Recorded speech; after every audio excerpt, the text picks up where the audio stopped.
Alright, it had two come out, and then it just shut off. And you know what? Because I pushed my table in, the little keyboard thing got shut off, and then it just automatically stopped my video.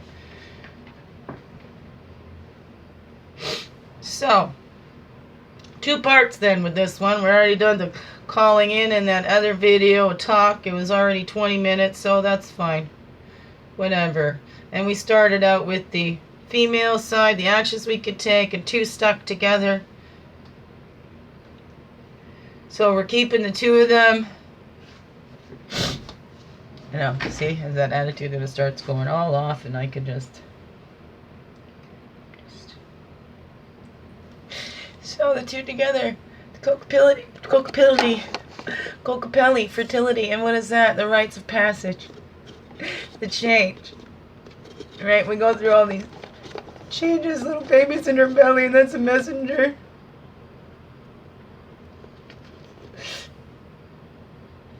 Cocapelli, the messenger, the change, the fertility, right? We're born in these little cradle boards. We walk that red road, or earth walk, right? And we go up, we drop our robes to go over to that other side camp. The blue side road. The blue road of spirit. And the red road. Life. Whatever. Ah! I'm in so much pain. Oh.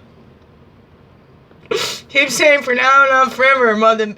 Pain is messengers. What is this teaching us? What is this telling us? What are these little babies telling us and teaching us? And what do we see? We blame these children for the behaviors they're repeating, but what have they seen from us? What have we repeated? Have we caught on our cycles? Have we done some changes in these cycles? Have we caught on and these are the ones we need to change, and we're passing on that? Or what are we passing on? Continued? Well, I'm fine. I'm going to continue to beat my children because I was beat and I turned out just fine. But have you really? What's going on, right? I don't know. What are we passing on to our kids? What is that that's growing inside of us? What is the message from the changes that are happening in our lives? What are these messages that Creator is trying to tell us? We're looking deep inside at that. What is wanting to be born in us? What is wanting to change in our life? What does this little need us to do? Personal. It's personal to each one of us. What is that? The changes in your life. What are the cycles you need to break? Yep. There's some, of course, on the bigger scale. Macro and micro. In the world and in our own little worlds, in our homes. But that's where it begins. It begins within. That's how we change. That's how we change. The only thing constant is change. How do you feel about change? Do you fight to keep things the same? Do you fight to keep things the same, or do you allow things to naturally change? The rites of passage. They're little ones. Wow, my little one, she's getting up into those adolescents, and I'm just so worried. The way they have her dressing, the clothes that they buy for all kids. Little girls should not be dressed as little mini women's and short stuff. I mean, I was watching, was that so Raven to come up with the big sisters? Well, the big sister has a long skirt on, whereas the little ones put in this tiny little mini skirt. So it's like it's okay for the little kids, you know, baby dolls and their butts to be hanging out. Oh, because it's so cute. That's a little kid butt. But the wrong messages get sent out. Kids should be covered up. Really. Little girls should not be dressing sexy. Little girls should be dressed cute in little girl clothes. Not mini women clothes. Just got a big concern with my girl. The action she's showing is the girls that I know went through things. I recognize it. And I'm being stripped of my rights as a mother. I did the right things for my children. There was no concern about my parenting till after somebody disclosed some information, and then all of a sudden, pooh! There was no dispute between the ex and I. I was always trying, because the kids should have both their parents in their life. Always believe that. Always believe that.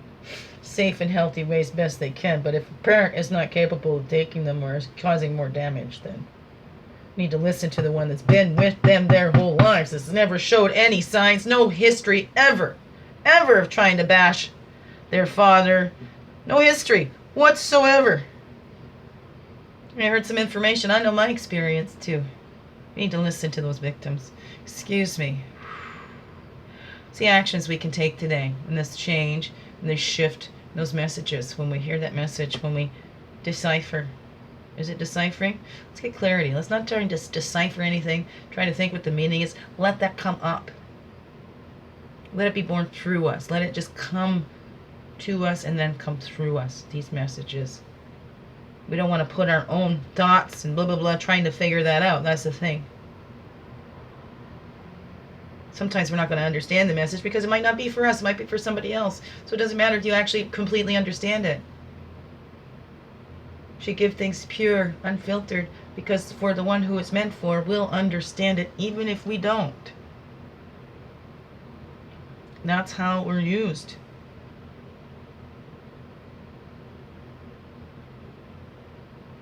To align with that anyway, that action coming from the reflections, the messages coming through the life, the message of our lives and living. That's what I noticed yesterday in those things, the details. The answers are in the details of this little story. If we don't go back, we don't ever want to remember the details. How are we going to change that? The messages is in our stories from birth till now. The rites of passage. What did you go through? What were you taught? What were you conditioned to do? We've all been conditioned in some way. And then we release that. The giveaway ceremonies. It's not about looking for blame. It's not about shaming. It's not about going out, you know. It's for that record keeping. That baby is holding those records. It's to release that baby, to free that baby. Right? The fertility. See, did you see that? Those are those reflections. 14 and 41. Those reflections. Ouch. We need to look at those reflections. That's the record keeper. Whoops. Right? And release all that we were told that we are. We're not. Release those cycles. Release any guilt or shame we have because we repeated a cycle. But we had to. We had to recognize it in order for us to change it. You know, that's why the first step is acknowledgement, acceptance, and then taking the action equals change. Acknowledgement, acceptance, adjusting it, taking the action. So we must release it. There's nothing we can do. That's the action, is take a look, deep dive. Deep dives. Whales don't stay on the surface either. They need to come up for that breath. But we need to do those deep dives inside and look at what needs to change in our own lives. What is our attitudes that we need to change? What is our, maybe it's a perception we need to change. Maybe we need to take a look at it at a different angle. Because we've only looked at it this way. We haven't looked at it from that side or that side. And we keep saying everybody else is wrong, right? There's no label on this jar. Yes, there is a label on it. There is no label. You know, well, look at from this side. Yeah, there's a label on the jar. So we can see things. Could be looking at the same thing from a different angle. But we keep fighting. If only we would, you know, work so hard to be at peace with each other than work so hard to prove our point. And that we're right, and somebody else is wrong. We throw that all out. Let's look at our perceptions.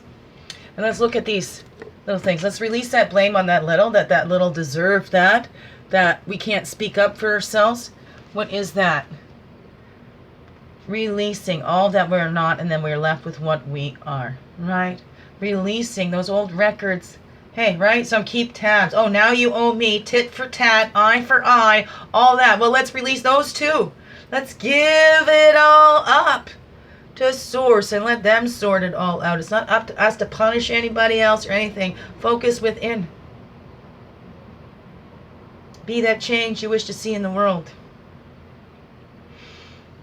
What is that? And now all coming together for that balance. Woo! We're looking at these for ourselves, for our lives. The Thanksgiving's coming up. What are we thankful for? But hey, it's not always what have we been taught about that as well? That needs to change. What we've learned through history. So even in our schools, there's always So we need to learn these, how to use these. Think for ourselves. Right? Know what's going on in our bodies. Learn about these bodies that we're in. Learn to trust ourselves and our source. Right? Right. Wherever that is for you. Not out there. And this one, not her. Okay. That is about this.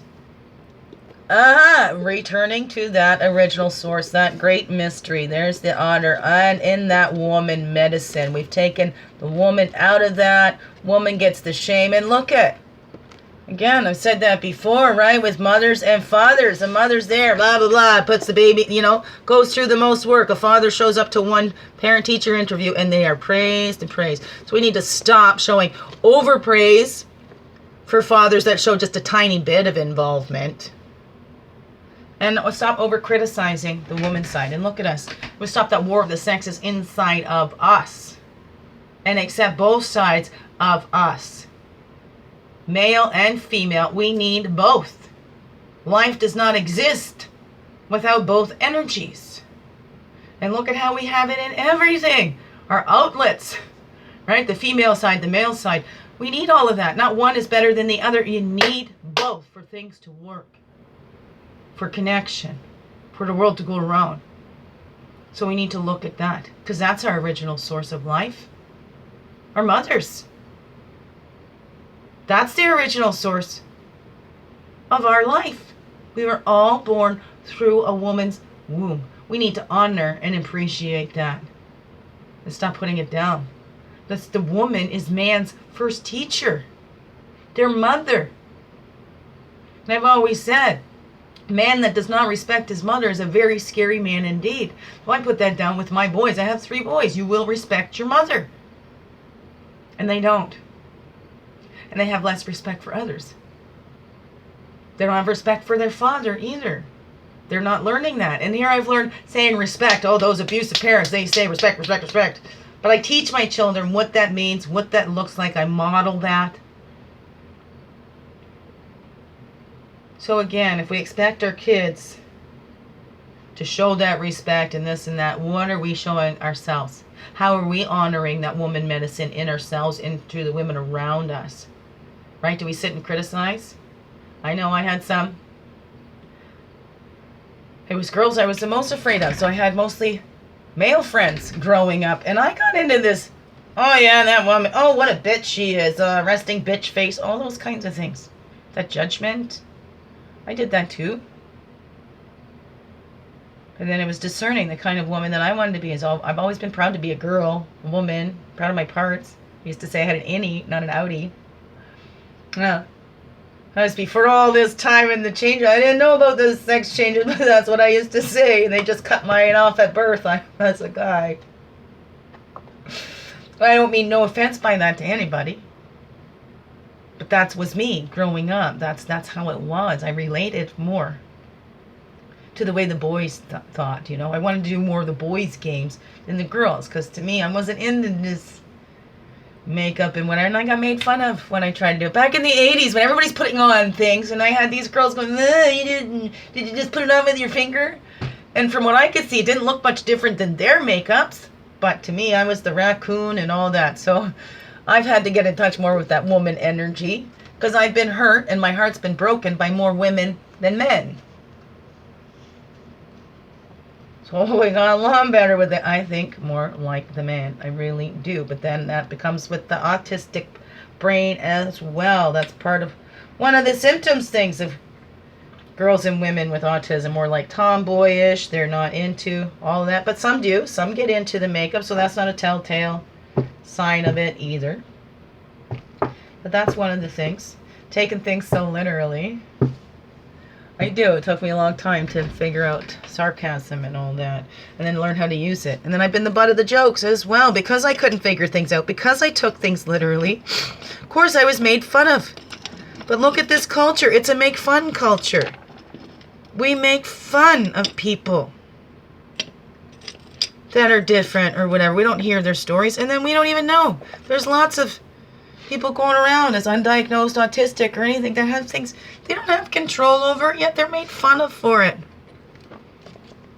Or they get in trouble for it. So let's look. Can we laugh at ourselves like I do? Just get all silly. Let me just laugh at this. But not to disregard or invalidate this little and what that little went through. To see that we might have done the opposite. Oh, I want to live peacefully, yet I'm joining in all the fights. I'm working against. I'm against everything. What are we loyal to, right? I want peace, but I keep fighting. I'm loyal to the armies, to this, to that, whatever that is. So how do we make those changes? That's 14, the Kayoka, for fertility. What are we loyal to? Because the dog will even be loyal to the abusers. Children will be loyal to the abusers. That's a safety thing, too.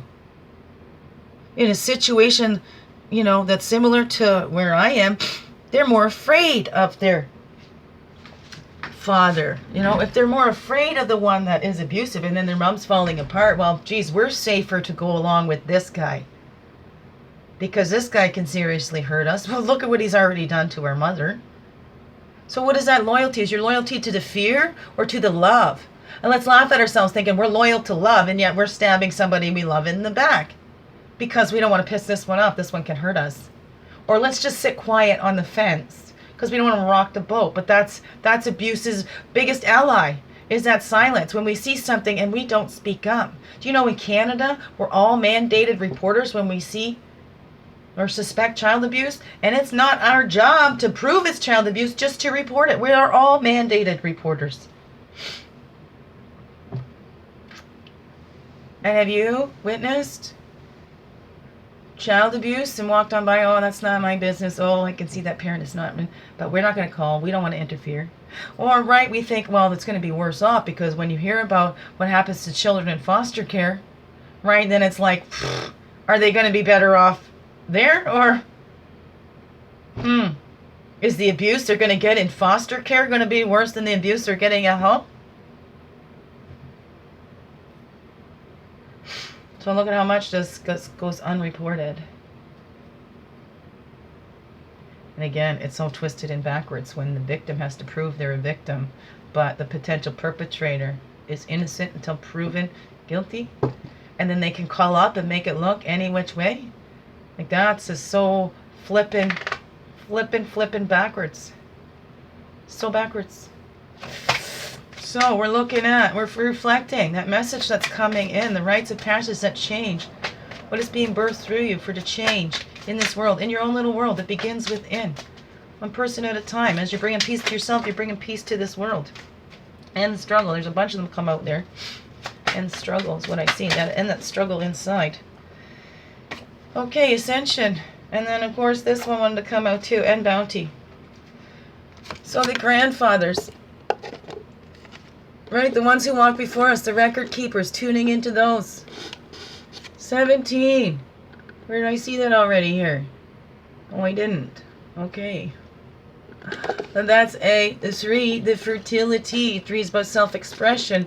2, right? There's that star again, the morning star. Same with that record keeper down there too. So we're looking at that. That's the rites of passage, the ones that came before us. They're showing us the way. Are we going to follow that? Right? They're showing us that the bounty is there for everybody. We follow this path. Follow the red road. Follow the way of beauty for all. The way that brings us together, not the way that divides us. Follow the way that there is enough for all. No more hoarding it for yourselves. Okay? Fertility again. Oh, I don't know. Somebody go have a baby here? Maybe that's indicating the signs. That little baby, there's a message saying you've got a little baby in your womb. Maybe. I don't know. But what are we going to share? What are we going to teach those babies? So I know some that didn't lack those loves, that they have babies so that they have something to unconditionally love them. Someone to unconditionally love them. But then that baby is born with a job. Do we have babies and give them a job right away?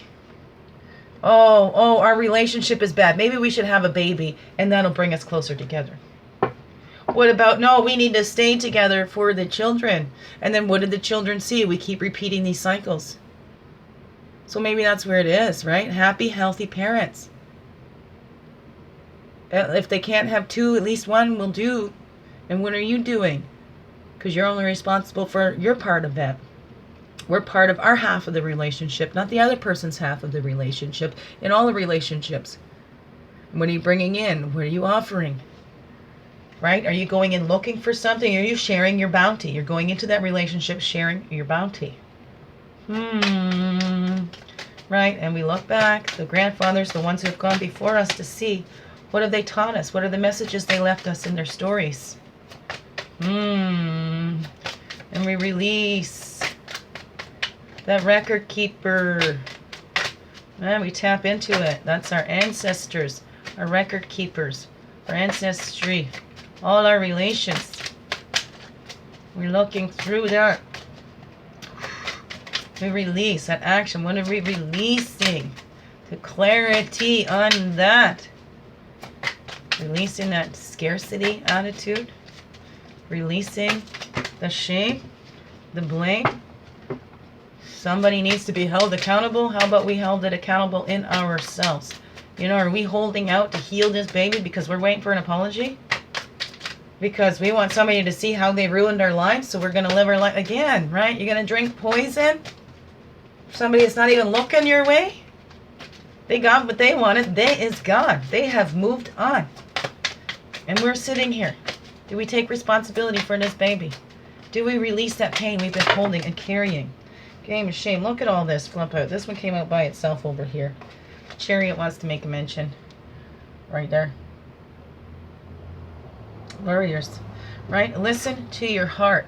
The Three of Arrows. Listen to your heart with what needs to be released. Go inside. Right? It's in the details of that story. So you must listen. Go listen to that baby. That baby's already lived it. You're here. Why leave that little one? The little ones are not responsible for us adults. Us adults need to be responsible for those little ones. The ones inside too. So we listen to our heart. What needs to be released so that we can live in peace?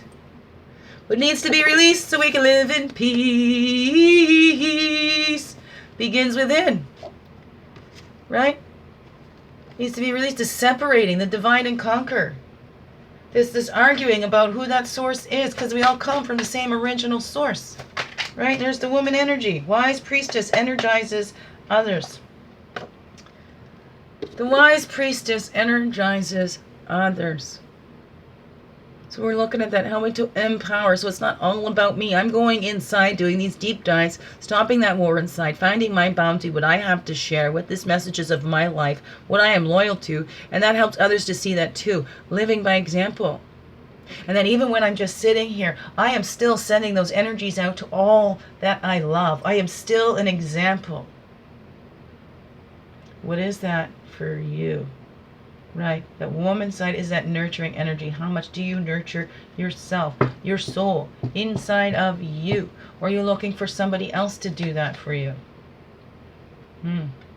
But that's where we need the great mystery, that original source. We wouldn't have that. Father Sky and Mother Earth. Whatever that is for you, right? Earth. These are our pieces of earth animated by the Spirit. Whatever that is for you. Right? Do you go try to take everything? Or are you sharing it out? What do I have to offer? You know, or are you thinking about what am I getting back? I ain't going to do that if I ain't getting it. What's in it for me? Here's this mentality that we've all kind of sunken into, isn't it? What's in it for me? Something I wanted to change in my children. That's why I don't do allowances and stuff like that. Because you don't get paid to do your dishes when you're living at home. So I never wanted to set my kids up for unrealistic things. You don't get paid to do your chores when you're at home. And when you're living with roommates, they're not going to be so happy for you to just leave your dirty socks all over the place and, you know, whatever, and you don't do your part in the home. So I've always thought of it in that way. You know, so it's not just teaching my kids and having their confidence built in themselves that they can do this stuff, that they can take care of themselves, but it's for the people that they're going to live with so they don't go out and become a burden on the rest of society, expecting everybody else to do their stuff for them because they're entitled brats. And this is what we're doing to our children. The more we do for them and not teach them to do for themselves, the more they're going to go out and expect somebody else to do all their dirty work because they just want to sit back and collect the rewards. They don't want to do the dirty work because, hey, somebody else has done the dirty work. So that's not fair. That's a big disservice to our children to not allow them to do things for themselves, to make their own sandwich once in a while, to learn how to boil eggs, to learn how to fry eggs, whatever, to learn how to safely work around the stove, to learn kitchen safety, to learn how to wash some dishes, to learn how to take out the trash, to sweep a floor. These are services we are obligated to teach our children. That's part of our responsibility as parents, to teach them to survive on their own. Look in the wild. That's what all those parents do out in the wild. Teach them to survive on their own. Because we can't always be there for them. It's not that we're going to die and drop dead or whatever, but some things happen. Sometimes we're late, we get caught up, and if they don't know how to do stuff for themselves, they don't know how to think for themselves, then what are we setting them up for? People looking to take advantage of them. Oh, I'll do that thinking for you. And in that one video, that's what they said. They watch for the parents that are too busy to talk to their kids. They watch for the parents, as long as the kids are out there doing their things, I won't listen. Or the one, Let's take a look and change these things. Wise priestess energizes others, teaching them how to think for themselves. Teaching them how to do things for themselves. Teaching them to be independent. Right? Self-reliant. And not always reliant on us. Because if we keep doing that, we need to look at ourselves. Is this coming from a place of our need to be needed? Or do we have a special needs child that does need this extra help? But if they don't, if there's no reason, and even with the special needs, do we let that be an excuse so that they don't try to do anything for themselves? That's even more when they need some confidence in themselves and what they can do. How are we helping our children? How are we hurting our children? How are we continuing these broken cycles? How are we showing them that they have this bounty? That they are special here, just as they are. They don't have to do anything to please us. They're loved unconditionally. But unfortunately, not all kids is feeling that. Oh, and hey, sometimes you love them unconditionally. Maybe they got that from the one, so that's the one that gets the worst behaviors. Because they know. When they're scared of one, right? Well, if I act this way to this one, I'll get beaten to a pulp. But this one, they might cry a little bit, but at least I'm not beaten. What is that? And then we need to commit to that way. Are we going to keep repeating these cycles, or are we going to change it? Because we can't be wishy-washy. Children need solid, consistent boundaries. Just like dogs. Dogs don't learn. They need that training to be consistent. So the people working with them using the same words, or the dogs get confused. They don't know. So we need to do that with our children. Commit to a way. And then stick to that. Because if we're not consistent, then the children are going to learn, I can get it this time. I can get it this way. Or right, again, if you're not consistent, it's that yelling. If you give in when they yell, if you're saying no, you say no, you say no, and then all of a sudden they're screaming, okay, yes, yes, yes. They'll start with the screaming. So we must stay consistent in that way. That's what children need the most, consistency. Right? I do this, this happens, right? Natural consequences, right? Even when they're not natural, right? I'm not allowed to have my electronic in the bathroom. When I take it in the bathroom, I lose my phone. So we do that every single time so that they know, so that that dog knows. It's like that Pavlov's dogs, whatever, ringing the bell, they salivated. And then by just the ringing of the bell. Because we train that. Our brains get trained. So we must commit to a way and be consistent with that. Right? And guide. Complete foundation. Completion, foundation.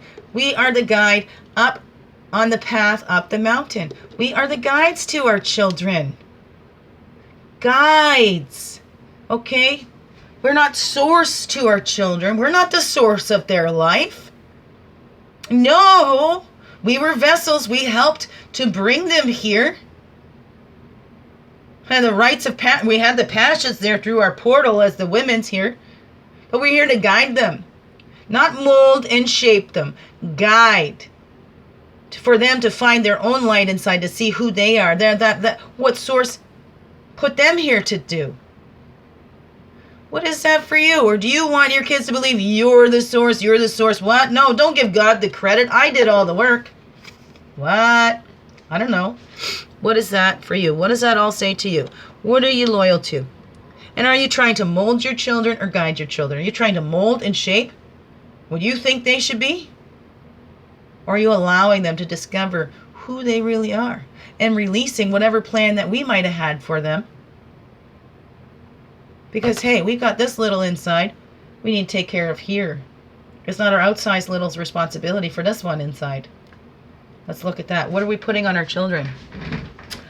Wow. And what are we taking responsibility for ourselves? Let's look at that today. Okay, beautiful beings. Have a wonderful, blessed day. Rest of the week. And I'm going to pop in tomorrow for Free Flow and Friday. And thanks for bearing with me today. And have a wonderful, blessed day. Thank you. Thank you. Thank you. Happy birthday to my girl. My favoriteest girl in the world. 8 years old today. Oh my God. 8 today. Biggest heart hugs ever.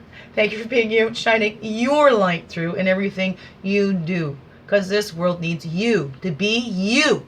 Fully, holy, and true, or else it misses out on this gift that is you. And you know what? And then the children don't see that example of people just living fully holy from their source of themselves, from that great mystery, with that woman energy in balance, right? Being in divine, you all, not in divide. Bring it all together. Empower, not overpower. Love you, love you, love you. Thank you.